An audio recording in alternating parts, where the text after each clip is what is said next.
Hello बच्चों, चलिए प्रश्न पढ़ते हैं। साइक्लोहेक्सेन कार्बेल्डिहाइड की निम्नलिखित अभिकर्मकों के साथ अभिक्रिया से बनने वाले उत्पादों को पहचानिए। जिंक अमलगम एवं तनु हाइड्रोक्लोरिक अम्ल। चलिए अब हम प्रश्न की मुख्य अवधारणा देख लेते हैं। तो यहाँ पर हमारे प्रश्न की अवधारणा क्या होगी? साइक्लोहेक्सेन कार्बेल्डिहाइड जो होता है वो 6 कार्बन वाली रिंग से जुड़ा हुआ एल्डिहाइड समूह हमारा होता है कार्बन डबल बॉन्ड ऑक्सीजन और H। तो यहाँ पर जो रिंग 6 कार्बन वाली रिंग से जुड़ा हुआ एल्डिहाइड हमारा साइक्लोहेक्सेन कार्बेल्डिहाइड कहलाता है। तो ये हमारा साइक्लोहेक्सेन कार्बेल्डिहाइड होगा।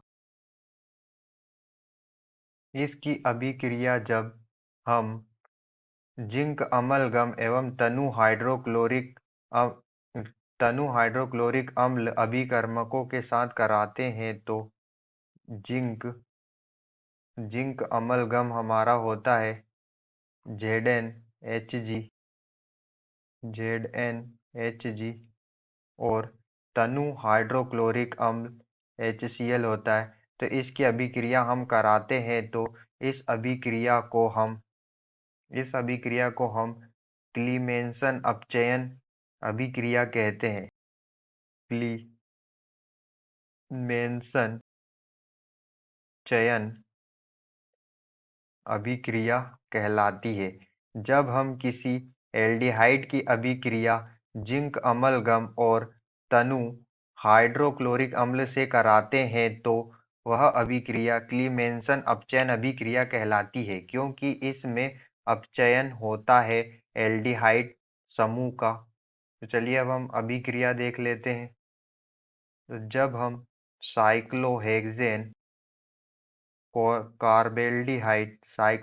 कार्बेल्डिहाइड की अभिक्रिया जिंक अमलगम ZnHg और तनु हाइड्रोक्लोरिक अम्ल के साथ कराते हैं तो इसमें 4 हाइड्रोजन द्वारा अपचयन होता है।